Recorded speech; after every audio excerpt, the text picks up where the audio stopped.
ನನ್ನ channel combo ಎಲ್ರಿಗೂ ನಮಸ್ಕಾರ. ಹೆಂಗಿದ್ರಿ? ಸುಮಾರು ದಿನ ಆಯ್ತಲ್ಲ. ಊರಲ್ಲಿ ಇರಲಿಲ್ಲ ನಾನು. ಬ್ಯಾಂಗ್ಳೂರಿಂದ ಸೀದಾ ಕೋಲ್ಕತ್ತಾಕ್ಕೆ ಹಾರಿ ಹೋಗಿದ್ದೆ.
ಆ್ಯಕ್ಚುಲಿ ಇದು ನನ್ನ ಲೈಫಲ್ಲಿ first flight.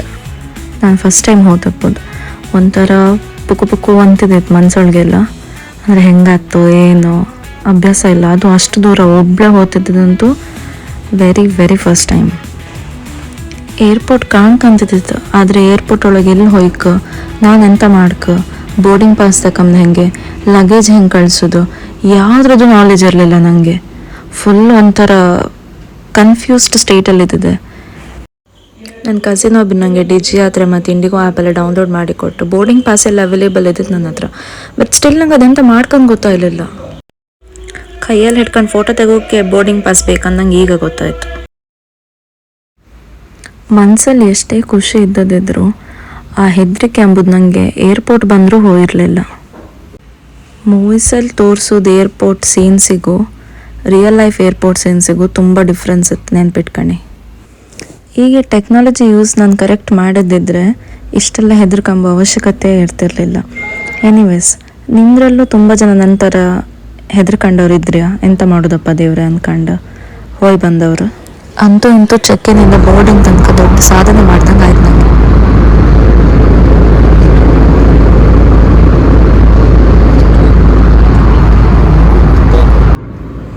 Through out the journey ನಂಗೆ ಇದೇ ಥರ ಸೌಂಡ್ ಇದ್ದದ್ದು, ಕಿರಿ. ನಂಗೆ ಗೊತ್ತಿರಲಿಲ್ಲ ನಂಗೆ ಸೀಟ್ ಬುಕ್ ಮಾಡೋ ಆಪ್ಷನ್ಸ್ ಅದ್ರಲ್ಲಿ ಸಿಗುತ್ತೆ ಅಂದ್ಕೊಂಡು. ಈವನ್ ನಾನು ವಿಂಡೋ ಸೀಟ್ ಸಮೇತ ಬುಕ್ ಮಾಡಲಿಲ್ಲ. ನನ್ನ ಫಸ್ಟ್ ಫ್ಲೈಟ್ ಹೌದಿದು, ಬಟ್ ಆದರೂ ನನಗೆ ಅದೆಲ್ಲ ಆಪ್ಷನ್ಸ್ ಕೊಡ್ತಾರೆ ಅಂದೇಳಿಯೋ ಗೊತ್ತಿರಲಿಲ್ಲ. ನಾನು ಅಂದ್ಕೊಂಡೆ ಅಂತ ನಾವು ಜಸ್ಟ್ ಬುಕ್ ಮಾಡೋದು, ಪ್ಲಸ್ ಅವರೇ ನಮ್ಗೆ ಯಾವುದಾದ್ರೂ ಸೀಟ್ ಅಲಾಟ್ ಮಾಡ್ತಾರೆ ಅಂದ್ಕೊಂಡು. ಆದರೆ ವಿಂಡೋ ಸೀಟ್ ಸೆಲೆಕ್ಟ್ ಮಾಡೋ ಆಪ್ಷನ್ ಇರುತ್ತೆ, ನಮ್ಗೆ ಎಲ್ಲಿ ಬೇಕೋ ಅಲ್ಲಿ ನಾವು ಕೂತ್ಕೊಂಬೋ ಆಪ್ಷನ್ ಇರುತ್ತೆ, ಇನ್ ಕೇಸ್ ಆ ಸೀಟ್ ಬುಕ್ ಆಯ್ದೆ ಇದ್ದದಿದ್ದರೆ ಅಂಥೇಳಿ ನಂಗೆ ಗೊತ್ತಿರಲಿಲ್ಲ.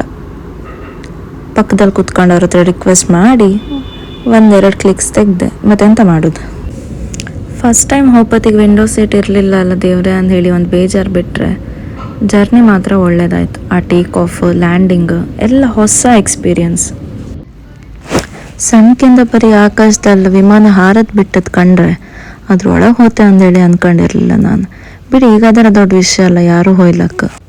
ನಾನು ಒಬ್ಬಳೇ ಹೋದದ್ದು ಮಾತ್ರ ನಂಗೆ ಭಾರಿ ದೊಡ್ಡ ವಿಷಯ ಅದಷ್ಟೇ.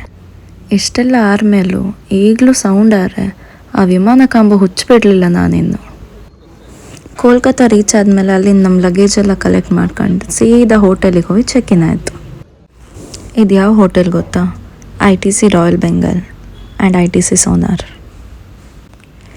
ಇವತ್ತಿಂದ ಇನ್ನು 3 ದಿನ ನಮಗೆ ಕಾನ್ಫರೆನ್ಸ್ ಇಲ್ಲೇ ಇರ್ಬೋದು. ಕರೆಕ್ಟ್, ನಾನು ನನ್ನ ಪರ್ಸ್ನಲ್ ಟ್ರಿಪ್ ಮೇಲೆ ಬರಲಿಲ್ಲ. ಆಫೀಸ್ ಕಾನ್ಫರೆನ್ಸಿಗೋಸ್ಕರ ಕೋಲ್ಕತ್ತಾ ಬಂದೆ. ಎಕನಾಮಿಕ್ಸಲ್ಲಿ ಓದೋದು ನೆನಪಾಯ್ತು. Necessary, comfort, luxury. ಹೌದು, ಇದು ತುಂಬ ಲಕ್ಸುರಿಯಸ್ ಹೋಟೆಲ್. ನಿಜ ನಾನು ರೆಕಮೆಂಡ್ ಮಾಡ್ತೆ. ಇದಂತಲ್ಲ, ನೀವು ಬ್ಯಾಂಗ್ಳೂರಲ್ಲಿ ಇರಲಿ ಇಲ್ಲೇ ಎಲ್ಲಾದರೂ ಇದ್ದರೂ ಒಂದಿನ ಲಕ್ಸುರಿಯಸ್ ಹೋಟೆಲಲ್ಲಿ ನಿಂತು ಕಾಣಿ, ಅದ್ರದ್ದು ಫೀಲಿಂಗೇ ಬೇರೆ. ನಮ್ಮ ಆಫೀಸವ್ರು ಸಮೇತ ನಂಗೆ ಕೆಲವುದೆಲ್ಲ ವೀಡಿಯೋ ಕ್ಲಿಪ್ಪಿಂಗ್ಸ್ ಬೇಕಂತೇಳಿ ಹೇಳಿದ್ದರು. ಸೊ ಅದನ್ನು ಕ್ಯಾಪ್ಚರ್ ಮಾಡ್ತಾ ಒಂದು ಚಿಕ್ಕ ರೂಮ್ ಟೂರ್ ಮಾಡು ಅಂದೇಳಿ ಅಂದ್ಕೊಂಡೆ. ಕಣ್ಕೊಂಡು ಬನ್ನಿ ಹೆಂಗಿತ್ತು ಅಂದ್ಕೊಂಡು.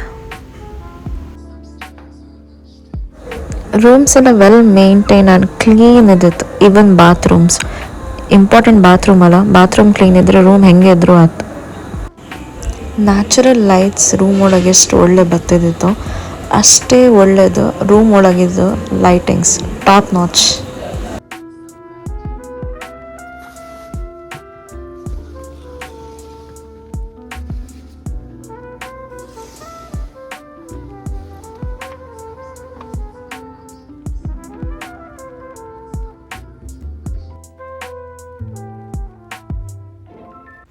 ರೂಮ್ ಒಳಗೆ ಹಾಕು ಕೊಟ್ಟ ಚಪ್ಪಲ್ ಇದು. ನಾನು ಇಡೀ ITC ಹುಡಿ ಮಾಡಿದ್ದೆ ಹಾಕೊಂಡು. ಇದನ್ನು ರಿಪ್ಲೇಸ್ ಮಾಡ್ತಿದ್ರಿ ಡೈಲಿ. ಇಲ್ಲಿದ್ದು ಮೆನು ಕಂಡ್ರೆ ಮಾತ್ರ ನಮ್ಮ ಊಟ ತಿಂಡಿ ಸೇರೋದಿಲ್ಲ, ಅದಂತೂ ಸತ್ಯ. 2 ಇಡ್ಲಿಗೆ 800 ರೂಪಾಯಿ.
ಇದಂಥದ್ದು ಸ್ವೀಟ್ ಕೊಟ್ರಪ್ಪ, ಎಂತ ಗೊತ್ತಿಲ್ಲ ನಂಗೆ ಹೆಸರು.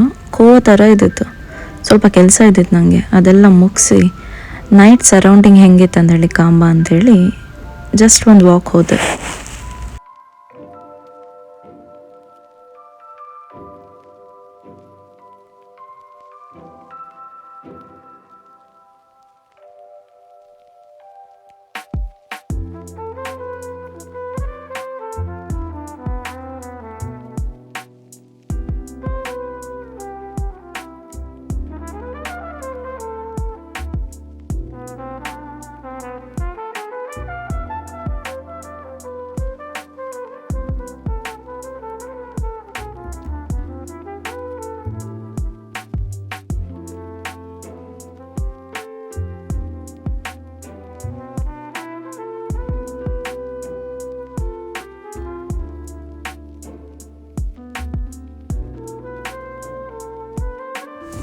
ಲಕ್ಸುರಿ ಅಂಥೇಳಿ ನಾನು ಬರೀ ಮಾತಿಗೆ ಹೇಳಲಿಲ್ಲ, ಇವ್ರ ಸಿಸ್ಟಮ್ ಕಾಣಿ. ಆ tooth paste, tooth brush, bath soap ಎಲ್ಲ ಫುಲ್ ಡಿಫ್ರೆಂಟ್ ಎಕ್ಸ್ಪೀರಿಯನ್ಸ್. ಎಲ್ಲಿ ತನಕ ಅಂದರೆ ಈ ಟೂತ್ ಬ್ರಷನ್ ಸಮೇತ ಅವ್ರು ಡೇ ಬೈ ಡೇ ಚೇಂಜ್ ಮಾಡ್ತಿದ್ದಾರೆ. ಅಲ್ಲಿದ್ದು ಹೌಸ್ ಕೀಪಿಂಗ್ ಅಂತೂ ಅಮೇಝಿಂಗ್. ಗಡ್ಬಿಡಿಯಲ್ಲಿ ಬಿಸಾಕಿ ಹೋದದ್ದು ಬಟ್ಟೆ ಸಮೇತ ಮುಡ್ಚಿಟ್ರು. ಆಗಂತೂ ನಂಗೆ ಸತ್ಯ ಬೇಜಾರಾದದ್ದು. ಹೌದು, ಜಾಗ ಚೇಂಜ್ ಆಯಿತು, ಬೆಡ್ ಚೇಂಜ್ ಆಯಿತು, ಸರಿ ನಿದ್ದೆ ಬರಲಿಲ್ಲ, ಏಳೋತ್ತಿಗೆ ಲೇಟ್ ಆಯಿತು, ಪ್ಲಸ್ ಕಾನ್ಫರೆನ್ಸಿಗೆ ಆನ್ ಟೈಮ್ ಇರ್ಕಿದ್ದಿತ್ತು, ಬ್ರೇಕ್ಫಾಸ್ಟ್ ಟೈಮ್ ಸ್ಕೆಡ್ಯೂಲ್ ಆಗಿತ್ತು, ಎಲ್ಲ ಮಿಕ್ಸ್ ಆಗಿ ರಪ್ಪ ಹೋದೆ ನಾನು ಆ ದಿನ ಬೆಳಗ್ಗೆ. ಬಟ್ ಬಂದು ಕಾಂಬತ್ತಿಗೆ ಮಾತ್ರ ರೂಮ್ ನಾನು ಹೆಂಗೆ ಮಾಡಿ ಇಟ್ಟಿದ್ದೆ ಅಲ್ಲ, ಹಂಗಲ್ಲ, ಬಪ್ಪತ್ತಿಗೆ ನಾನು ಹೆಂಗೆ ಇದ್ದಿದ್ದೆ ಅಲ್ಲ ಹಂಗಿದ್ದಿತ್ತು ನನ್ನ ರೂಮ್. ಆಮೇಲೆ ಎಷ್ಟೇ ಲೇಟ್ ಆಗಲಿ ಎಂಥದೇ ಆಗಲಿ ನಾನು ನನ್ನ ರೂಮ್ ಕ್ಲೀನ್ ಮಾಡಿಯೇ ಹೋಗ್ತಿದ್ದೆ. ಈ ಹೋಟೆಲ್ ಯಾವ ಪ್ಯಾಲೇಸಿಗೂ ಕಮ್ಮಿ ಇರಲಿಲ್ಲ. ನೀವೇ ಕಣ್ಕೊಂಡು ಬನ್ನಿ ಹೆಂಗಿತ್ತು ಅನ್ಕಂಡು.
ಕೋಲ್ಕತ್ತಾದಲ್ಲಿ ನಾನು ಕಂಡಂಗೆ ಸ್ವಲ್ಪ ಗ್ರೀನರಿ ಜಾಸ್ತಿ.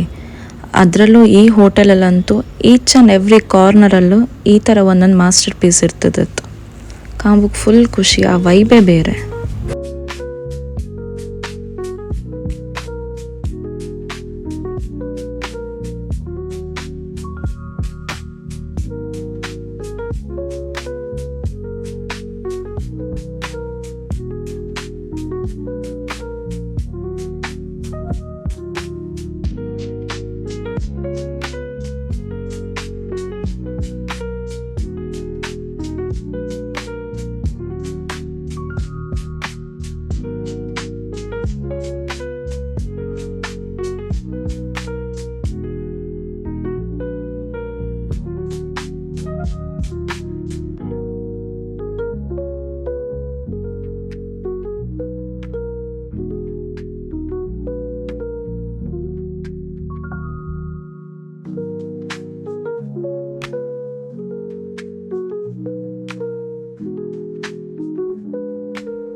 ಇದಂತ ಪ್ರಮೋಷನ್ ವೀಡಿಯೋ ಅಂದೇಳಿ ಅಂದ್ಕೊಳ್ಬೇಡಿ, ನಾನು ಎಕ್ಸ್ಪೀರಿಯೆನ್ಸ್ ಮಾಡೋದು ನಿಮ್ಮ ಜೊತೆ ನಂಗೆ ಶೇರ್ ಮಾಡ್ಕಿದ್ದಿತ್ತು, ಅದಕ್ಕೆ ಹೇಳ್ತಿದ್ದೆ.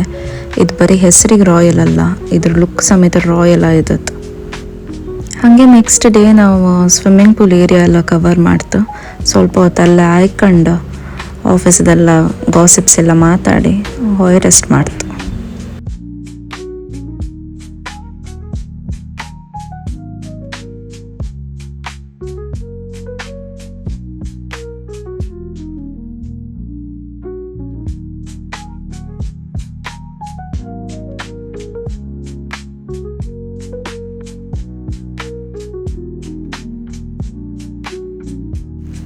ಕೆಲವೆಲ್ಲ CSR ಆ್ಯಕ್ಟಿವಿಟೀಸ್ ಎಲ್ಲ ಇದ್ದಿತ್ತು, ಅದೆಲ್ಲ ಮುಗಿಸ್ಕೊಂಡು ಸ್ನ್ಯಾಕ್ಸ್ ಎಲ್ಲ ತಿಂದ್ಕೊಂಡು ರೂಮಿಗೆ ಬಪ್ಪತ್ತಿಗೆ ರೂಮ್ ಎಷ್ಟು ಚಂದ ಮಾಡಿದ್ದೀರಂದರೆ, ಫಸ್ಟಿಗೆ ನಾನು ಎಕ್ಸಾಂಪಲಿಗೆ ನಾನು ಹೆಂಗೆ ಫಸ್ಟ್ ಬೆಡ್ ಬಿಟ್ಟು ಹೋದದಂದು ಹೇಳಿ ಹಾಕಿದೆ ಕಾಣಿ, ಅದ್ರ ಮೇಲೆ ಮಾತ್ರ ನಾನು ಹಿಂಗೆ ಇಟ್ಟು ಹೋಗಲಿಲ್ಲ. ಇದು ನಿಮ್ಗೆ ತೋರ್ಸೋಕೆ ಮಾತ್ರ ನಾನು ಬೆಡ್ಶೀಟ್ ಈ ಥರ ಹರಡಿ ಹಾಕಿದ್ದು.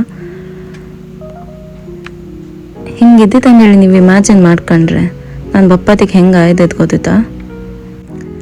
ನಾನು ಆಗಲೇ ಹೇಳ್ದಂಗೆ ಆಕ್ಯುಪೈ ಆಯ್ದದ್ದು ರೂಮಲ್ಲಿ ಹೌಸ್ ಕೀಪಿಂಗ್ ಮಾಡಿದ್ರೆ ನಂಗೆ ಸತ್ಯಕ್ಕೂ ಗೊತ್ತಿರಲಿಲ್ಲಪ್ಪ. ಬರೀ ನಾಚಿಗೆ ಹೋಯ್ತು, ಅಷ್ಟೇ ಬೇಜಾರು ಆಯಿತು. ಹಾಕಿದ ಬಟ್ಟೆಯಿಂದ ಹಿಡಿದು ನಂದು ಬ್ಯಾಗ್, ಡ್ರೈಯರ್, ಅದು ಇದು ಎಲ್ಲ ಪರ್ಫೆಕ್ಟಾಗಿ ಇಟ್ಟಿದ್ದಾರೆ. ರೂಮ್ ಅಷ್ಟು ಕ್ಲೀನ್ ಆಗಿತ್ತು. ಈವನ್ ಬಾತ್ ಟವಲ್ಸ್ ಅದು ಇದೆಲ್ಲ ರೀಸ್ಟಾಕ್ ಆಗಿತ್ತು. ಫುಡ್ ಅಂತೂ ಕೇಳಲೇಬೇಡಿ, ಡಿಫ್ರೆಂಟ್ ವೆರೈಟೀಸ್ ಆಫ್ ಫುಡ್ ಇದ್ದಿತ್ತು. ತಿಂದು ಸಾಕಾಯಿತು. ಬೆಳಗ್ಗೆ ಬ್ರೇಕ್ಫಾಸ್ಟ್, ಸ್ನ್ಯಾಕ್ಸ್, ಟೀ, ಕಾಫಿ, ಅದು ಇದು, ಲಂಚ್ ಮತ್ತು dinner. It's just awesome. Idli dosa ಮನೇಲಿ ಮಾಡ್ದಂಗೆ ಆಗ್ತಂದೇಳಿ ಅಂದ್ಕೊಳ್ಬೇಡಿ, ಬೇರೆ ಆಪ್ಷನ್ ಇಲ್ಲದೆ ನೂಡಲ್ಸ್, ಫ್ರೈಡ್ ರೈಸೇ ತಿಂದೆ. ಆ 3-4 ದಿನ ನನ್ನ ಪ್ಲೇಟ್ ಬರೀ ಹೀಗೆ ಕಲರ್ಫುಲ್ ಇದ್ದಿತ್ತು.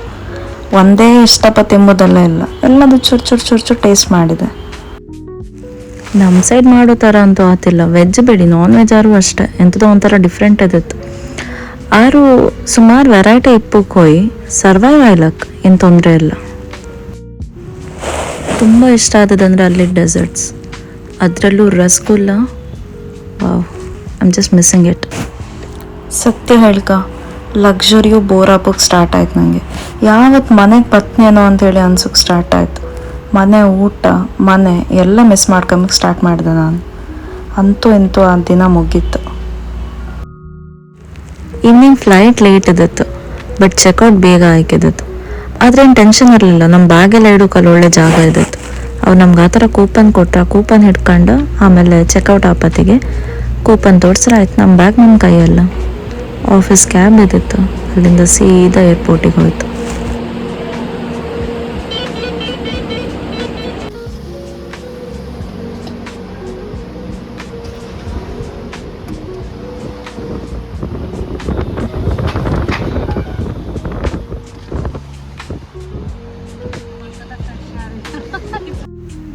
ಸಣ್ಣಕ್ಕೊಂದು ಆಕ್ಸಿಡೆಂಟ್ ಆಯಿತು ರಿಟರ್ನ್ ಬಪ್ಪತ್ತಿಗೆ, ಅಂದರೆ on the way to airport. ದೇವ್ರ ದಯೆ ಯಾರಿಗೂ ಎಂಥದೂ ಆಗಲಿಲ್ಲ. ನಮ್ಮ ಗಾಡಿ ಶಿಸ್ತಲ್ಲಿ ಸಿಗ್ನಲ್ ಪಾಸ್ ಆಗ್ತದಿತ್ತು. ಆ ಸಿಗ್ನಲಲ್ಲಿ ನಿಂತದ ಗಾಡಿ ಆಟೋಮೆಟಿಕ್ ಆಗಿ ಬಂದು ತಾಕ್ತು, ಅದು ವಿದೌಟ್ ಡ್ರೈವರ್. ನಮ್ಮ ಗಾಡಿಗೆ ಬಂದು ತಾಗಿ ಇನ್ನೊಂದು ಗಾಡಿಗೆ ಹೋಗಿ ತಾಗಿ ಅಲ್ಲೇ ನಿಂತ್ಕಂತ. ಪಾಪ ಅದರಲ್ಲಿದ್ದದ್ದು ಹೆಂಗ್ಸ್ ಮಾತ್ರ ಹೆದ್ರಿ ಹೋಯ್ದಿತ್ತು. ಅವಳೇ ಎಂಥದ್ದು ಅಧಿಕ ಪ್ರಸಂಗ ಮಾಡಿ ಓದ್ತದ್ದೇನೋ ಅನಿಸ್ತಾ ಆಮೇಲೆ ನಮ್ಮ ಡ್ರೈವರಿಗೆ. ಎಂತಕಂದರೆ ಗಾಡಿಯೆಲ್ಲ ಅವಳು ಒಬ್ಬಳೇ ಇದ್ದಿಲ್ಲ, ಅವಳು ಗಂಡ ಇರಲಿಲ್ಲ. ಅವಳು ಗಂಡ ಕೆಳಗೆ ಎಂಥದ್ದು ತಪ್ಪಕ್ಕೆ ಹೋಯ್ದಿರೋ ಎಂಥದ್ದು ಗೊತ್ತಿಲ್ಲ. ಆದರೂ ಫೈನಲಿ ಆ ಸೆಕೆಂಡ್ ಗಾಡಿ ಸಿಕ್ಕಿ ಡ್ಯಾಶ್ ಆಗಿ ನಿಂತಲ್ಲ, ಇಲ್ದಿರ ಇನ್ನು ಎಷ್ಟು ಜನರ ಪ್ರಾಬ್ಲಮ್ ಆಗ್ತಿತ್ತೋ ನಂಗೆ ಗೊತ್ತಿಲ್ಲ. Kolkata city more or less same ನಮ್ಮ ಬ್ಯಾಂಗ್ಳೂರ್ ಥರವೇ ಇದ್ದಿತ್ತು, ಆದರೆ ವೆಹಿಕಲ್ಸ್ ಎಲ್ಲ ಡಿಫ್ರೆಂಟ್. ಇಲ್ಲಿ ಬಸ್ ಕಾಣಿ, ಆಟೋಸ್ ಕಾಣಿ, ಅದು ಆಟೋ ಎಂತ ನಂಗೆ ಗೊತ್ತಿಲ್ಲ, ಆಟೋ ಥರವೇ ಇತ್ತಪ್ಪ. ಆದರೆ ಡಿಫ್ರೆಂಟ್ ಆಗಿ ಚಂದ ಇದೆ ಅದರ ಟೈರ್, ಅದ್ರದ್ದು ಎಂತ ಹೇಳೋದು ಔಟರ್ ಸ್ಟ್ರಕ್ಚರ್ ಎಲ್ಲ ಫುಲ್ ಡಿಫ್ರೆಂಟ್ ಇದ್ದದ್ದು. ಬಟ್ ನಮ್ಗೆ ಅದ್ರ ಮೇಲೆ ಹೋಗೋಕ್ಕೆ ಚಾನ್ಸ್ ಸಿಗಲಿಲ್ಲ. ನಾವು 3 ದಿನ ಫುಲ್ ಹೋಟೆಲಲ್ಲೇ ಇದ್ದಿತ್ತು. ಮೇನ್ಲಿ ಯಾರು ಪಾರ್ಟ್ನರ್ ಇಲ್ಲ ತಿರುಗೋಕೆ, ಅದೇ ಪ್ರಾಬ್ಲಮ್ ಆದದ್ದು. ಸೊ ನಮ್ಗೆ ಸಿಟಿಯೆಲ್ಲ ಸುತ್ತು ಕಾಯಲಿಲ್ಲ, ಬರೀ ಹೋದದ್ದು ಬಂದದ್ದು ಅಷ್ಟೇ.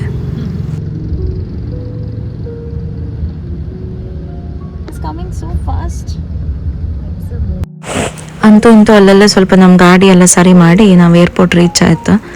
ಏರ್ಪೋರ್ಟ್ ಹತ್ರ ಈ ಫ್ಲ್ಯಾಗ್ ಕಾಂಬಕ್ಕೆ ಒಂಥರ ಫುಲ್ ಖುಷಿ ಆಗ್ತಪ್ಪ, ಎಂತಕ್ಕಂತ ಗೊತ್ತಿಲ್ಲ ನನಗೆ. ಬ್ಯಾಂಗ್ಳೂರ್ ಆನ್ ದ ವೇ ಸಮೇತ ಹಿಂಗೆ ಇದ್ದಿತ್ತು, ಆದರೆ ಈ ಏರ್ಪೋರ್ಟ್ ನಮ್ಮ ಬ್ಯಾಂಗ್ಳೂರ್ ಏರ್ಪೋರ್ಟ್ ಅಷ್ಟು ಚಂದ ಇಲ್ಲ.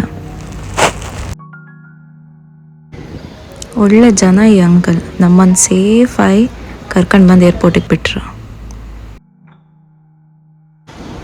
ಸೆಕ್ಯೂರಿಟಿ ಚೆಕ್ ಎಲ್ಲ ಸ್ಟ್ರಿಕ್ಟ್ ಇರುತ್ತೆ ಅಂದೇಳಿ ಏರ್ಪೋರ್ಟಿಗೆ ಅಂದರೆ ಹೋದವ್ರಿಗೆ ಗೊತ್ತಿರುತ್ತೆ. ನಮ್ದು ಎಲೆಕ್ಟ್ರಾನಿಕ್ಸ್ ಎಲ್ಲ ಸಪ್ರೇಟಾಗಿ ತೆಗೆದಿಟ್ಟು ಅದೆಲ್ಲ ಚೆಕಿಂಗ್ ಇರುತ್ತೆ, ನಮ್ಮ ಬ್ಯಾಗ್ ಚೆಕಿಂಗ್ ಇರುತ್ತೆ, ಎಲ್ಲ ಚೆಕಿಂಗ್ ಇರುತ್ತೆ. ಸೊ ಇಲ್ಲಿ ಸ್ವಲ್ಪ ನನ್ನ ಫ್ರೆಂಡಿಗೆ ಒಂಚೂರು ಇಶ್ಯೂ ಆಯಿತು. ಸೊ ಸ್ವಲ್ಪ ಟೈಮ್ ಇಲ್ಲೇ ಸ್ಪೆಂಡ್ ಮಾಡ್ಕಾಯ್ತು. ಆದರೆ ಇನ್ನೊಂದು ಪ್ರಾಬ್ಲಮ್ ಎಂತ ಅಂದರೆ ಹಿಂದಿ ನಮಗಿಬ್ಬರಿಗೂ ಸರಿ ಗೊತ್ತಿಲ್ಲ. ನಾನಾದರೂ ಅಟ್ಲೀಸ್ಟ್ ಮ್ಯಾನೇಜ್ ಮಾಡ್ತೆ, ಅವಳಿಗೆ ಬತ್ತೇ ಇಲ್ಲ. ಸೊ ನಾನು ಅವಳು ಎಂತ ಡಿಸೈಡ್ ಮಾಡ್ಕಂದ್ರೆ ಹಿಂದಿ ಕಲಿಕೆ ಅಂದ್ಕೊಂಡು.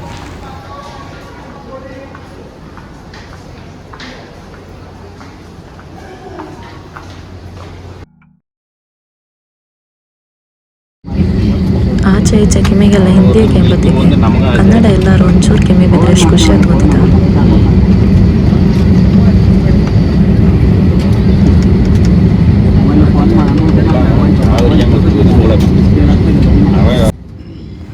ರಿಟರ್ನ್ ಬಪ್ಪತ್ತಿಗೆ ಮಂಗನ ಕಣಂಗೆ ಮಾಡಲಿಲ್ಲ. ನಮ್ಗೆ ಯಾವ ಸೀಟ್ ಬೇಕೋ ಆ ಸೀಟ್ ಇನ್ ಕೇಸ್ ಅವೈಲೇಬಲ್ ಇದ್ದರೆ ಚೂಸ್ ಮಾಡ್ಲಿಕ್ಕೆ ಅಂದೇಳಿ ಗೊತ್ತಾಯ್ತು. ಸೊ ರಪ್ಪ ಅಂದೇಳಿ ವಿಂಡೋ ಸೀಟ್ ಬುಕ್ ಮಾಡಿದೆ. ಆಗ ಬ್ಯಾಂಗ್ಳೂರಿಂದ ಹೋಪತ್ತಿಗೆ ಡಿಜಿ ಹತ್ರ ಆ್ಯಪ್ ಇದು ಯೂಸ್ ಎಂತ ಅಂದೇಳಿ ಗೊತ್ತಿಲ್ಲದಿದ್ದದ್ದು ನನಗೆ. ಇಲ್ಲಿ ಕೋಲ್ಕತ್ತಾ ಏರ್ಪೋರ್ಟಲ್ಲಿ ರಶ್ ಕಂಡವಳಿಗೆ ಅದು ಯಾಕೆ ಅದು ಹೆಂಗೆ ಎಲ್ಲ ಗೊತ್ತಾಯ್ತು. ಅದರಿಂದ ನಾವೊಂದು 100-150 ಜನ ಇದ್ದಿರು ಆಲ್ಮೋಸ್ಟ್ ಆ ಬ್ಯಾಗೇಜ್ ಸೆಕ್ಷನಲ್ಲಿ. ಅದನ್ನೆಲ್ಲ ತಪ್ಸ್ಕೊಂಡು ರಪಕ್ ಅಂತೇಳಿ ನಮ್ಮ ಚೆಕ್-ಇನ್ ಆಯಿತು. ಆಕಾಶದಲ್ಲಿ ಅಲ್ಲೋ ಇಲ್ಲೋ ಹೋಪು ಫ್ಲೈಟ್ ಅಂದರೆ ಏರೋಪ್ಲೇನ್ ಕಂಡು ಖುಷಿ ಪಡೋ ನನಗೆ ಇಲ್ಲಿ ನಮ್ಮ ಉಡುಪಿ ಬಸ್ ಸ್ಟ್ಯಾಂಡಂಗೆ ನಿಂತಷ್ಟು ಎಷ್ಟು ಬಸ್ ಇರುತ್ತಲ್ಲ ಅಷ್ಟೇ ಇಲ್ಲ ಇದ್ದಿದ್ದು ಕಂಡವಳಿಗೆ ಒಂಥರ ಫುಲ್ ಖುಷಿ. ಅಯ್ಯೋ ದೇವ್ರೆ, ಅದೆಲ್ಲ ಹೇಳೋಕ್ಕದು ವರ್ಡ್ಸ್ ಸಾಕತ್ತಿಲ್ಲ.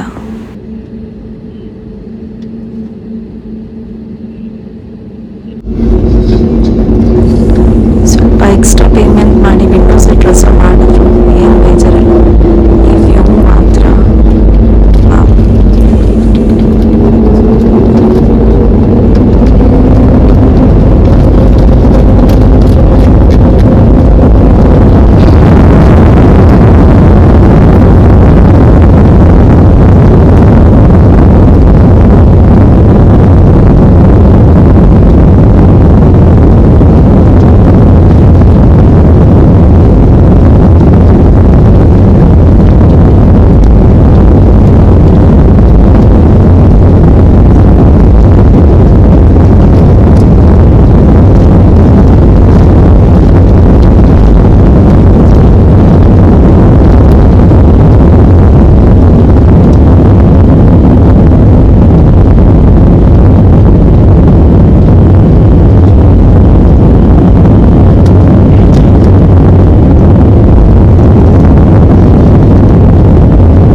ನಂದು ಹಣೆ ಬರೋಕ್ಕೆ ಮೊಬೈಲಲ್ಲಿ ಜಾಗ ಇರಲಿಲ್ಲ. ಐ ಮೀನ್ ಸ್ಟೋರೇಜ್ ಸ್ಪೇಸ್ ಇರಲಿಲ್ಲ.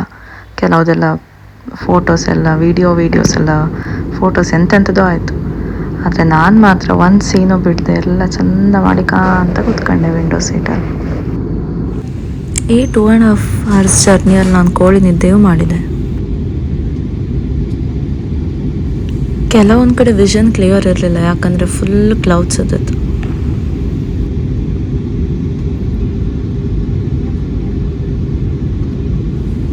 ನಮ್ಮ ಫ್ಲೈಟ್ ಟೇಕ್ ಆಫ್ ಹಾಕೋದೊಂದು 15-20 minutes ಡಿಲೇ ಆಯ್ತು, ಯಾಕಂದರೆ ಒಬ್ಬರು ಫುಲ್ ಡ್ರಿಂಕ್ಸ್ ಮಾಡ್ಕೊಂಡು ಬಂದಿದ್ದರು. ಆಲ್ರೆಡಿ ಫ್ಯಾಮಿಲಿಯನ್ನೇ ಡಿಬೋರ್ಡ್ ಮಾಡ್ರು. ಪಾಪ ಅಲ್ಲ, ಅವ್ರು ಮಾಡೋದು ಮಿಸ್ಟೇಕ್. ಎಂತಕ್ಕಂದ್ರೆ ಅವ್ರು ಅಲ್ಲಿದ್ದವರಿಗೆಲ್ಲ ಬೈಯೋ ಶುರು ಮಾಡ್ರು. ಆಮೇಲೆ ಎಲ್ಲಿ ತನಕ ಅಂದರೆ ಸ್ಟಾಫ್ ಬಂದರು, ಆಮೇಲೆ ತುಂಬ ಜನ ಎಲ್ಲ ಬಂದರು, ಮಿಲಿಟ್ರಿ ಅವರೆಲ್ಲ ಬಂದರು. ಅವ್ರನ್ನ ಎತ್ತಿ ಒಂದು ಹೊರಗೆ ಬಿಸಾಕಲಿಲ್ಲ ಅಷ್ಟೇ. ಕ್ರ್ಯೂ ಮೆಂಬರ್ಸದ್ದು ಒಂದು ಪೇಷನ್ಸಿಗೆ ಹ್ಯಾಟ್ಸ್ ಆಫ್ ಹೇಳಿಕೆ ನಾನೀಗ. ಎಷ್ಟೇ ಡಿಲೇ ಆದ್ರು ಬ್ಯಾಂಗ್ಳೂರು ಮಾತ್ರ ಆನ್ ಟೈಮ್ ರೀಚ್ ಆಯ್ತು ನಾವು.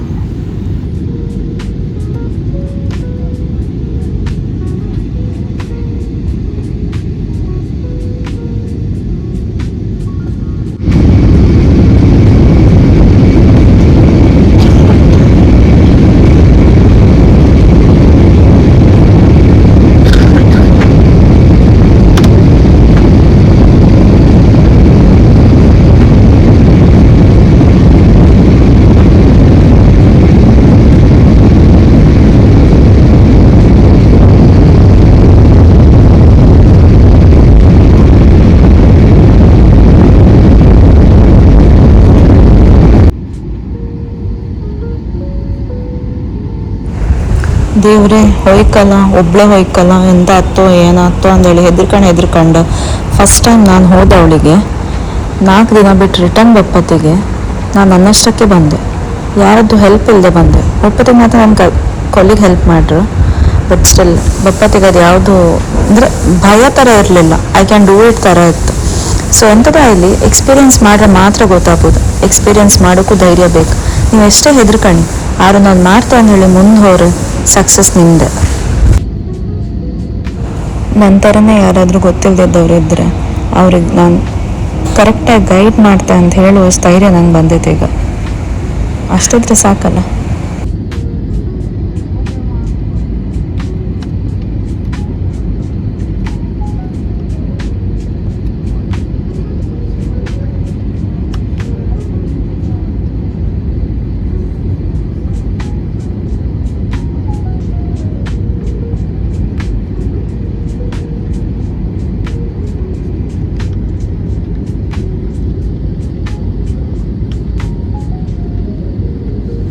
ನಮ್ಮ ಅಜ್ಜಿ ಹೇಳ್ತಿದ್ದರು, ಮಾತಾಡೋಕೊಂದು ಬಂದರೆ ಎಲ್ಲರೂ ಹೋಗಿ ಜೀವನ ಮಾಡ್ಲಿಕ್ಕೆ ಅಂದ್ಕೊಂಡು. ನಂಗೆ ಅದು ಸತ್ಯ ಅಂತ ಅನಿಸ್ತು. ಇದೇ ಎಲ್ಲ ಆಲೋಚನೆ ಮಾಡ್ತಾ ಬಪ್ಪರೊಳಗೆ ನಮ್ಮ ಡೆಸ್ಟಿನೇಷನ್ ಬಂತು. ನಾನು ಬ್ಯಾಂಗ್ಳೂರು ರೀಚ್ ಆದೆ. ಫ್ಲೈಟ್ ಟೇಕ್ ಆಫ್ ಡಿಲೇ ಆದರೂ ನಾನು ಆನ್ ಟೈಮ್ ಬಂದು ಬ್ಯಾಂಗ್ಳೂರು ರೀಚ್ ಆದೆ. ಆದರೆ ಬ್ಯಾಂಗ್ಳೂರಿಗೆ ಬಂದಮೇಲೆ ಬ್ಯಾಂಗ್ಳೂರು ಟ್ರಾಫಿಕ್ಕಿಗೆ ನಮಗೆ ಕ್ಯಾಬ್ ಸಿಕ್ಕಿ ನಾವು ಅದನ್ನು ಬುಕ್ ಮಾಡಿ ಅದು ಆಕ್ಸೆಪ್ಟ್ ಆಗಿ ನಾವು ಮನೆ ರೀಚ್ ಆಗೋತ್ತಿಗೆ ಮಾತ್ರ ಕೋಲ್ಕತ್ತಾ ಟು ಬ್ಯಾಂಗ್ಳೂರು ಎಷ್ಟು ಜರ್ನಿ ಇತ್ತಲ್ಲ ಅದ್ರ ಡಬಲ್ ಟೈಮ್ ತಕ್ಕಂತ.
ಈ ನನ್ನ ಜರ್ನಿ ಆ್ಯಂಡ್ ಎಕ್ಸ್ಪೀರಿಯನ್ಸ್ ನಿಮ್ಮೊಟ್ಟಿಗೆ ಶೇರ್ ಮಾಡ್ಕೊಂಡು ಹೇಳಿ ಈ ವ್ಲಾಗ್ ಮಾಡ್ಕೊಂಡು ಹೇಳಿ ಆಲ್ಮೋಸ್ಟ್ ಒಂದು 2 weeks ಮೇಲೆ ಆಯ್ತೇನೋ. ಅವ್ರು ಕಂಪ್ಲೀಟ್ ಮಾಡೋಕ್ಕೆ ಆಗಿರಲಿಲ್ಲ. ಫೈನಲಿ ಇವತ್ತು ಅಪ್ಲೋಡ್ ಮಾಡ್ತಿದ್ದೆ.